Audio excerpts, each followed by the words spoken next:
할렐루야. 여러분 안녕하십니까? 2028년 5월 28일 주일을 맞아서 우리 오늘도 사도행전 성령 강림절을 맞았는데 사도행전 2장 1절로 4절의 말씀으로 함께 은혜를 나누겠습니다. 제가 봉독하겠습니다. 오순절날이 이미 이름에 그들이 다 같이 한 곳에 모였더니 호련히 하늘로부터 급하고 강한 바람 같은 소리가 있어 그들이 앉아놓은 집에 가득하며 마치 불의 혀같이 갈라지는 것들이 그들에게 보여 각 사람 위에 하나씩 임하여 있더니 그들이 다 성령의 충만함을 받고 성령이 말하게 하심을 따라 다른 언어들로 말하기를 시작하니라. 아멘.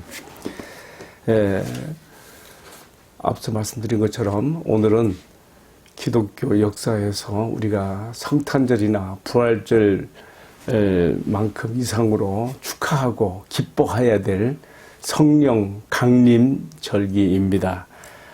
그래서 오늘 저는 이 본문의 말씀을 가지고 오순절 성령 강림의 축복이라는 제목으로 함께 은혜를 나누고자 합니다.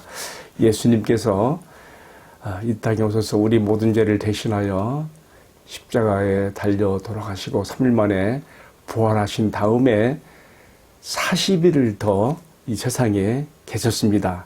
그때 40일을 더 체류하시면서 무엇 하셨을까요? 사도행전 1장 4절에 보게 되면 예수님께서 1장 3절에 나오네요. 3절에 보면 제자들을 다시금 따뜻거리시고 무장시키시면서 하나님 나라의 일을 말씀하셨다 하겠습니다. 하나님 나라, 이 땅에 예수님이 오심으로써 하나님의 통치를 가지고 오셔서 죄와 마귀에게 눌려있는 이 세상에 빛으로 오셔서 이제는 어둠의 세력을 멸하시고 마귀의 통치와 결박을 푸시고 하나님 나라의 통치를 가져오셨는데 이제 예수님의 십자가와 부활로 이 하나님 나라의 통치 역사가 이 땅에서 크게 활발하게 일어나게 될 길을 열어놓으셨어요. 그게 뭐냐면요, 성령님이 오시는 길을 열어놓으신 거예요. 그리고 성령님은 예수를 믿는 우리 성도들 한 사람 한 사람을 하나님의 구속 역사에, 하나님 나라의 통치 사역의 확장을 위해서 우리를 사용하실 수 있게 되기 때문에 지금 예수님께서 승천하시기 전에 40일을 더 이 땅에 부활하고 40일을 더 계시면서 하나님 나라의 일을 말씀하시고 제자들을 따뜻거리시고 격려하시면서 이렇게 말씀했지요. 우리가 사도행전 1장 4절 5절을 보게 되면요, 너희는 예루살렘을 떠나지 말고 아버지께서 약속하신 것 나에게 이미 들었지, 아버지께서 약속하신 것을 기다려야 된다. 그 뭐냐면 5절에 나와요. 사도행전 1장 5절. 요한은 물로 세례를 베풀었지만은 너희는 몇 날이 못 돼요. 그 몇 날이 바로 10일이에요. 10일. 승천하신 10일 후. 그러니까 6월절로부터 50일째 되는 날. 승천으로부터는 10일 후. 바로 오순절 날인데 그날이 성령님을 보내주시게 되는 것이거든요. 자, 이러한 배경을 가지고 오늘 우리가 이제 사도행전 2장 1절로 본래는 13절까지 봐야 되는데 제가 4절까지만 읽었습니다. 예수님의 승천을 목격하고 환송한 사람들이 적어도 한 500명 된다고 봐요. 왜냐면요, 후에 사도 바울이 고린도전서 15장에서 예수님의 부활의 증인들을 쓸 때에 가장 많은 사람들에게 보이셨던 때가 500명이에요. 그래서 고린도전서 15장 6절에 보게 되면요, 500여 형제에게 일시에 보이셨나니 그랬거든요. 저는 생각할 때 대부분 갈릴리에서 따라온 사람들로 봐지는데, 왜냐하면 그것도 사도행전 1장 10절 이하에 보게 되면 하늘로 승천하신 예수님을 정말 바라보고 있는 그 제자들을 향해서, 사람들을 향해서 갈릴리 사람들아 너희가 어찌해서 하늘만 바라보고 있느냐 하시면서 천사가 하는 말이 나오지 않습니까? 약 500여 명의 사람들이 예수님의 승천을 환송했다. 그렇게 우리가 추론할 수가 있지요. 그런데 이제 사도행전 2장에 들어와서 예수님께서 예루살렘을 떠나지 말고 아버지 약속하신 것을 기다리라 하신 대로 남은 사람들은 120명이에요. 우리가 우리 앞에서 보면 알지만 1장 15절에 보면 모인 무리의 수가 약 120명이나 되더라. 그 전에는 제자들을 비롯해서 예수님의 형제들을 다 같이 다 합해서 여인 갈릴리에서 따라온 여자들도 있고요. 한 120명이 이 기도의 자리에 아버지 약속을 기다리면서 정말 그들은 긴장하면서 기대감을 가지면서 기도했던 것이죠. 오늘 제가 읽어드린 말씀 오순절 날이 이미 이름에 그들이 다 같이 한 곳에 모였더니 하늘로부터 급하고 강한 바람 같은 소리가 있어 저희 앉은 온 집에 가득하며 그리고 두 번째 현상은 뭐가 나타났습니까? 성령님께서 강력하게 임하시는 표시로서 불의 혀같이 갈라진 것이 각 사람 위에 임하여 있는 것을 보더니 그랬습니다. 하나님께서 그들의 눈을 열어서 다 보게 하신 걸 영적인 성령의 임하심의 그 표징을 보게 하신 것이지요. 여러분 성령님은요 우리가 말로 설명할 수 없는 영적인 인격체이시죠. 그래서 우리가 보통 성령님을 그의 기능을 우리가 통해서 우리가 그의 하시는 일을 이해하게 됩니다. 예를 들면 오늘 본문의 말씀에서는 바람 같은 성령, 바람이랄 때는 생기를 불러일으키는 그리고 불 같은 성령 할 때는 에너지, 동력을 부여해 주셔서 하나님 나라 일을 추진해 나가게 하는 그런 우리가 성령님의 기능적인 면을 우리가 이렇게 이해할 수가 있게 되지요. 자, 제가 본문의 지금 말씀을 제가 잠깐 요약한다면요. 이렇게 120여 명이 함께 모여서 기도할 때에 그날은 예수님 승천 후 10째 되는 날이었고 오순절 날이었습니다. 그때 바로 하늘로부터 급하고 강한 바람과 같은 소리로 임하면서 불의 혀같이 갈라지는 것이 각 사람 위에 임하였다. 그러니까 그게 기도에 참여한 사람들은 누구나 하나 빠짐없이 다 성령의 불같은 성령의 역사에 그들은 참여하게 된 것을 보여주고 있는 것이죠.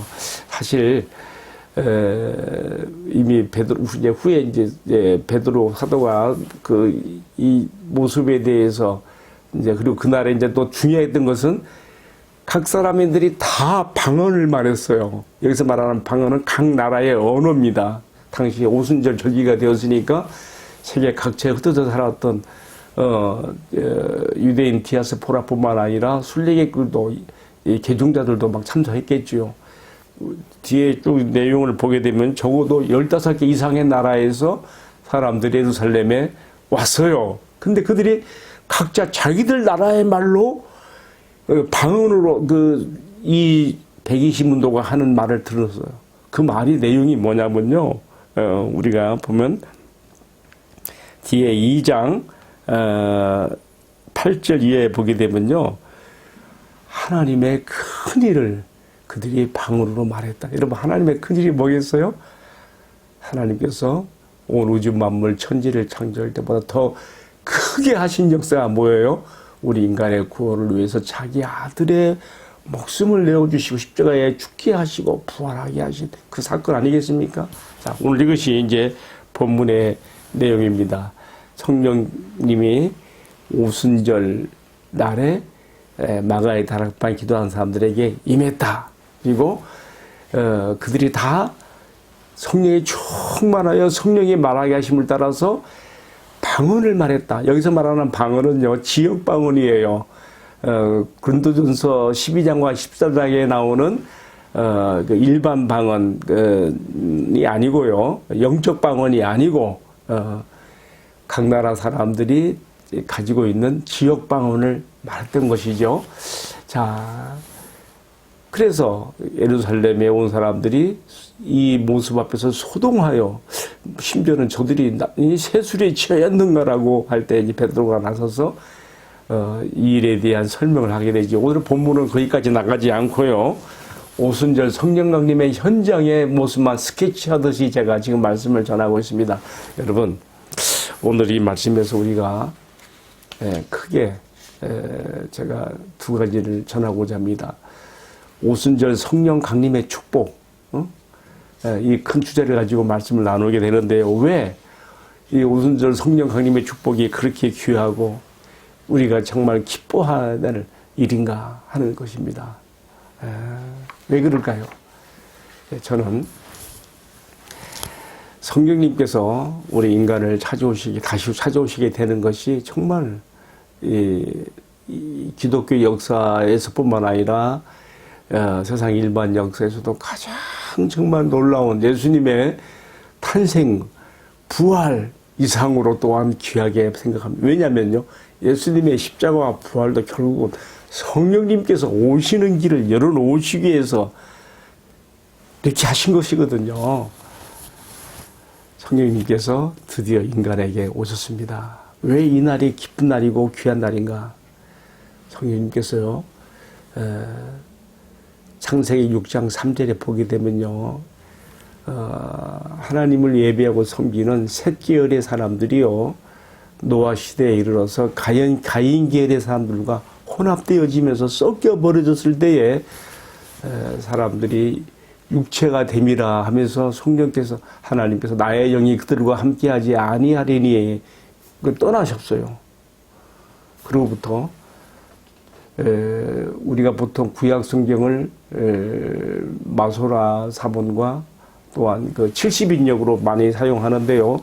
70인역에 의하면요, 정확하게 3,534년 만에 노아 홍수가 예수님 오시기 3,534년에 있었거든요, BC. 그러면 말하자면요, 노아 시대에 인간에게서 떠나셨던 성령께서 예수님의 십자가와 부활을 통하여 그 길이 열려서, 제3의 길이 열려서, 구속의 길이 열려서 다시 찾아오게 되었으니요, 3,534년 만에 다시 인간에게 오셨다는 말이에요. 얼마나 이게 귀하고 귀한 일입니까? 여러분, 하나님의 형상대로 지음받은 인간의 가치, 귀함은 어디 있습니까? 하나님과 교제할 수 있는 영혼의 존재라는 것이거든요. 근데 성령이 떠나버렸어요. 이 얼마나 인간에게 비참이고 비극입니까? 그러나 예수님의 십자가와 부활을 통하여 이 길이 다시금 열렸습니다. 예수님께서 승천하신 후에 10일 만에 아버지께로부터 성령을 받으셔서 우리의 약속하신 성령을 보내주신 것이죠. 우리가 찬송가 185장에 보게 되면 이 기쁜 소식을 온 세상 전하세, 그 찬송가 있지 않습니까? 주 믿는 성도들 다 전할 소식은 성령이 오셨네. 성령이 오셨네. 성령이 오셨네. 내 주에 보내신 성령이 오셨네. 이 기쁜 소식을 온 세상 전하세. 성령이 오셨네. 왜 이 날이 성령 강림절이 왜 기쁜 날입니까? 바로 인간에게서 떠나셨던 주의 영 성령께서 다시금 우리 인간에게 찾아오시게 된 바로 그날이기 때문입니다. 물론 구약에서도 성령님의 역사가 나타나요. 그러나 그것은 성령님의 임재 다시 떠나기도 하시는 것이죠. 그러나 예수님께서 약속하시고 우리에게 다시 오신 성령님은요, 이제는 어때요? 내주 우리 몸을 성전 삼고 우리 안에 내주하시며 영원히 떠나지 아니하시는 것이지요. 예수님께서 말씀하셨잖아요. 그가 너희 안에 계시게 있으며 영원히 너희를 떠나지 아니하니라. 내가 너희를 고아와 같이 버려두지 아니야. 다시 오리라 하셨는데 바로 그의 영이신 성령을 통해 다시 우리에게 찾아오신 것이지요. 여러분, 성령님이 우리에게 오신 것, 곧 예수님이 다시 우리에게 오신 것입니다. 여러분, 고린도전서 15장 3절 말씀에 보게 되면, 3절 이하의 말씀 보게 되면요, 사도 바울이 이런 말 했어요. 누구든지 성령으로 말미암지 않고는 누구도 예수를 주라고 할 수가 없다. 그 말은 무슨 말입니까? 성령님이 내 안에 내주하시고 함께 하심으로써, 곧 예수님이 계심으로써 예수님을 내가 주님이라고 고백하게 된다는 것이죠. 성령님이 오시지 않으면 우리가 예수님의 십자가의 죽으심과 부활의 의미가 무엇인지, 곧 나 같은 죄를 위해서 이렇게 희생하신 그 속죄의 사역이신 것을 몰라요. 성령님이 오셔서 우리에게 깨우쳐 주시고 인간으로 이 땅에 오셨던 예수님이 사람이셨던 그 예수님, 곧 하나님의 아들이시고 우리에게 오신 구세주이셨던 것을 깨닫게 하시는 놀라운 역사, 다 성령님이 하시는 것이죠. 왜 오늘 오순절 성령 강림절이 왜 귀하고 축복된 날입니까? 3534년 전에 인간에게 떠나셨던 성령께서 다시금 오심으로써 우리 인간의 처음 창조될 때 하나님 형상으로 심받은 모습으로 우리를 다시금 우리를 변화시켜 주시면서 우리 예수를 믿어 우리와 새 생명을 얻게 하시고 하나님과 교통하게 된 길을 여시는 역사를 시작하게 되었으니 어찌 기쁘지 않겠습니까? 할렐루야. 우리 성령님이 오신 이 성령 강림주를 특별히 감사하고 영광을 돌려야 되겠습니다. 두 번째로 성령 강림의 축복. 두 번째는 뭐냐면요. 성령 강림을 통하여서 신약교회가 탄생하는 거예요. 예수님은 마태복음 16장 18절 사이에서 베드로의 신앙 고백을 들으시고 또 제자들의 동일한 신앙 고백을 들으시고 약속했죠. 내가 이 반석 위에 내 교회를 세우리니 이 반석을 캐톨릭에서는 천주교에서는 교황 교회의 수장인 교황 베드로 위에 세워지는 교회라 그렇게 말하는데 우리는 그렇게 해석하지 않지요. 이 반석은 뭐 베드로가 주님께 드린 신앙 고백, 주는 그리스도시요 살아계신 하나님의 아들이십니다. 주님이 기뻐하시면서 내가 이 반석 위에 내 교회를 세운다. 베드로의 신앙 고백 터 위에 오늘 주님께서는 정말 우리 주님이 누구신가를 바로 알고 고백하는 성도들이 모이는 그곳에 주님의 교회가 이루어지게 하십니다. 그런데요, 이 신약교회가 하나님의 교회다 말이야. 구약의 이스라엘을 대신하는 신약의 새로운 이스라엘이고 구약의 하나님 나라를 계승한 신약의 새로운 하나님의 나라요. 하나님의 백성인 것을 인치는 바로 그 사건이 오순절 성령 강림 사건이에요. 여러분, 오순절 성령 강림의 날에요. 사실은 오순절 절기가 되어서 많은 유대의 순례객들이 유대인들이 이 오순절 절기를 지키려고 예루살렘에 성전에 왔습니다. 그런데 여러분 이미 그 성전은요 예수님이 십자가에 달리시던 그날 성소와 지성소를 구분하는 그 휘장이 찢어져서 갈라짐으로써 이제는 지성소로 들어가는 길이 다 보여지게 되어지고 우리 집의 십자가를 의지하여 은혜의 보좌 앞에 나가는 길이 열려졌기 때문에 사실은요 성전으로서의 이제 의미를 잃어버렸어요. 성전의 그 신성함, 정말 지성소에 그 휘장이 가로막혀져 있었던 언약궤가 있는 그 신비함과 거룩함이 다 여러 젖혀졌단 말이죠. 성령께서 이제 강림하셨습니다. 오래전 선조들로부터 내려오는 그 예루살렘 성전에가 아니고요. 어디에? 예수 이름으로 모여있는 사람들이 기도하고 있는 그 마가의 다락방에 성령께서 임하심으로써 바로 너희가 곧 나의 백성이고 나의 나라며 하나님께서 주님께서 바로 예수 이름으로 모인 사람들과 함께 하시는 여기가 곧 성전이고 하나님 교회인 것을 여기서 증명하고 가르쳐 주신 것이죠. 할렐루야. 여러분, 왜 우리가 오순절 성령 강림의 날을 기뻐하고 감사해야 되는가? 이 날은 여러 가지 우리가 의미를 부여하십니다만은 특별히 바로 신약의 교회가 예수 이름으로 모이는 신약의 교회가 구약의 이스라엘을 대신하고 계승한 신약의 하나님의 나라요 백성으로서 인침을 받는 성령님이 그 외에 임하시는 그래서 인쳐주시는 신약교회 탄생이 되기 때문에 귀하고 복된 날이라고 말씀을 드리는 것입니다. 사실 오늘 본문의 말씀을 가지고 전할 말씀이 많이 있습니다만은 제가 시간의 제한을 받기 때문에 이제 오늘 말씀을 마치면서 특별히 본문에 나오는 좀 특별한 구절들 3개를 가지고 제가 질의응답식으로 말씀을 나누면서 마무리를 지어보려고 합니다. 자, 그럼 첫 번째로 왜 성경님께서는 이스라엘의 그 농업 절기상으로 해서 왜 오순절에 맞춰서 강림했는가? 여기서 우리가 생각해 볼 필요가 있어요. 바로 그것은 예수님의 십자가의 희생과 수고의 열매가 바로 이제 성령의 강림을 통해서 성령의 첫 열매로 나타나는 것을 우리에게 가르쳐주고 있습니다. 그러니까 이스라엘 농업 절기상 첫 열매를 거두는 바로 오순절, 또 다른 말로 하면 맥추절이라 그러죠. 오순절, 맥추절, 칠칠절 이런 말, 그런 그 유대인 고유한 그 절기 명칭이 있는데요. 첫 열매를 거두는 이 절기 오순절에 맞추어서 강림하신 것은 우리 예수님의 십자가의 그 희생의 그 수고의 열매가 그의 부활과 승천을 통해 성령께서 오심으로써 성령 우리에게 첫 열매로 주신 것이다. 그러니까 이렇게 받아들이는 것이죠. 그래서 로마서 8장 23절에 보게 되면 성령의 처음 익은 열매를 받은 우리가 우리 몸의 구속을 기다리고 있다. 그렇게 바울이 말하고 있습니다.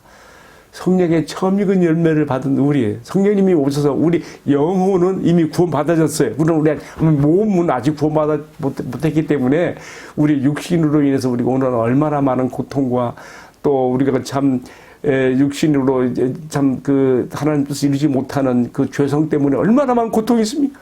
우리가 정말 이미 성령의 첫 열매를 받은 우리가 속으로 탄식하며 주의 오셔서 우리 몸의 구속까지 이루어지는 주님의 그 날을 우리가 기대하고 있는 것이죠. 할렐루야. 왜 성령께서 왜 하필이면 오순절에 강림하셨는가? 6월절로부터 50일째 되는 오순절날 임하신 것은 성령의 첫 열매를 우리에게 주시는 축복의 의미가 담겼다는 거 제가 말씀을 드립니다. 자, 두 번째로 왜 성령께서는 강림하실 때 급하고 강한 바람 같은 소리로 임하시고 왜 불의 혀같이 갈라지는 것으로 각 사람에게 임하셨는가? 제가 앞에서 잠깐 설명을 드렸지 않습니까? 우리가 성령님을요 다 우리 인간의 언어로 설명할 수 없어요. 그는 인격이세요. 성부, 성령, 성령. 물론 성경에는 삼위일체란 말이 한 번도 나오지 않습니다. 그러나 우리가 성경 곳곳에서 유대인들이 생각하는 것 같은 성부 하나님 한 분만이 아니라 성자 하나님, 성령 하나님, 삼위일체를 분명히 우리가 알 수 있지요.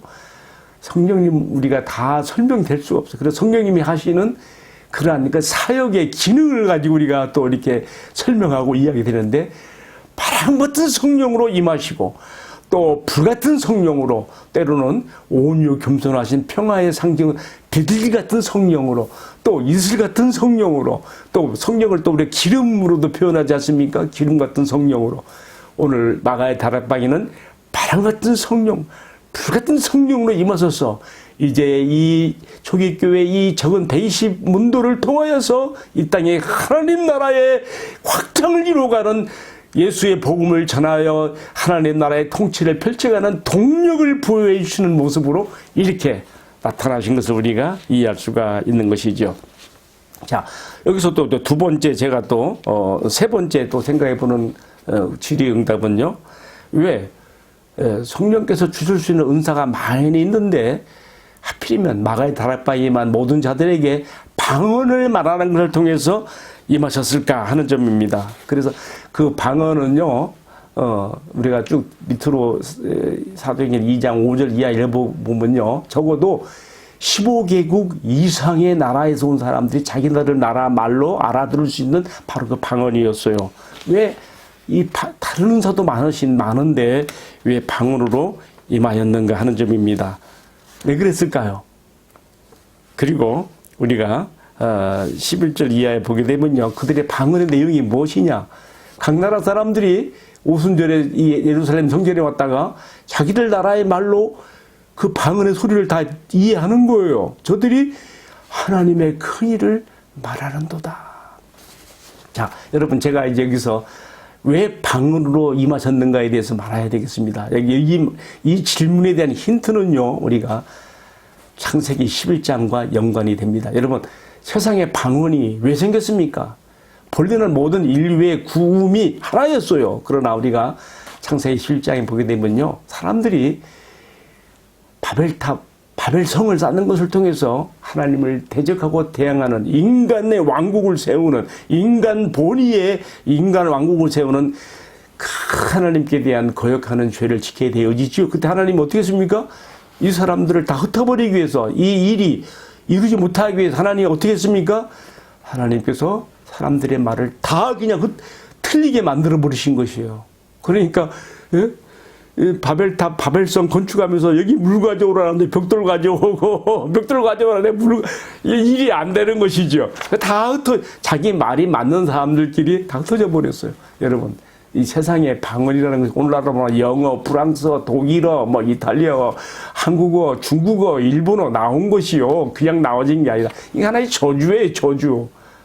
본래는 구음이 하나였는데 인간의 언어가 하나 되어지면 우리가 인간의 위대한 진보와 역사를 이룰 것 같지만 그렇지 않습니다. 우리가 아는 대로 하나님의 그 권위를 인정하지, 하나님 말씀을 인정하지 않냐고 인간 본의의 왕궁을 세우려는 일을 하게 되는 것이죠. 그래서 하나님께서 그들의 언어를 혼잡하게 하심으로 흩었는데 지금요, 사도행전 2장에 들어와서 지금 그게 기도하는 무리들에게 각 나라의 말로 임했다고 하는 것은요, 이 저주가, 창세기 11장의 저주가 그리스도 예수 안에서, 성령 안에서 풀려지는 역사를 이렇게 또 우리에게 담고 있다는 것을 우리가 이해하게 되면서요, 또 특별히 그들이 말했던 그 방언의 내용이 뭐냐?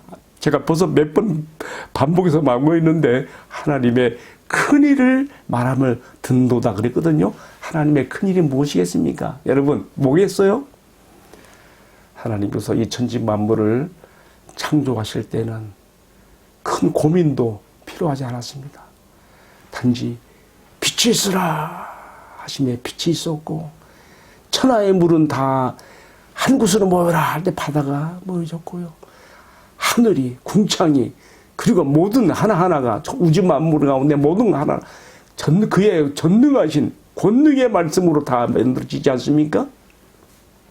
그러나 우리 죄를 용서하시고 하나님의 자녀 되게 하시고 하나님의 생명에 다시금 하나님의 형상에 보고 다시 들어오게 하신 일을 위해서는 자기 아들을 십자가에 내어 주셔서 못 박혀 필려 죽게 하시기까지 하나님께서 깊은 고민과 고통 가운데서 희생 가운데서 이 일을 하신 거예요. 이것보다 더 큰 일이 어디 있습니까? 천지 창조보다 사역보다 더 큰 하나님의 큰 일은 그 아들 예수 그리스도 안에서 우리의 구속을 위해 하신 십자가와 부활 사건이 아니겠습니까? 지금 120분도가 그들의 방언을 통해서 하는 말이 바로 이 하나님의 큰 일이었단 말이죠. 여러분, 이제 오늘 말씀을 마치겠습니다. 이 성령 충만함을 입어서 하나님의 큰 일을 말하는 이 사건이야말로 이제 인간에게 내렸던 그 저주가 풀려지고 죄와 마귀에 매여서 어둠 가운데 살 수밖에 없는 인간들에게 이제는 예수 십자가와 부활의 복음의 도를 전하는 하나님의 큰 일을 말하는 이 복음 전파를 통하여서 이 땅에 하나님의 나라가 확정되어져 나가며 원수 마귀의 이 어둠 가운데 죄 가운데 있는 굴레에 매는 사람들에게 이제는 그 해방과 자유가 주어지며 저주가 풀려지며 희망의 세계를 열린다는 것을 여기서 보여주고 있는 것이죠. 여러분, 오늘 우리가 성령 충만하여 하나님의 큰 일을 말하는 이 복음 전파를 통하여 하나님 나라 사역에 동참하고 성령과 함께 일하는 천국 일꾼들이 다 되기를 주님의 이름으로 축복합니다. 함께 기도하겠습니다.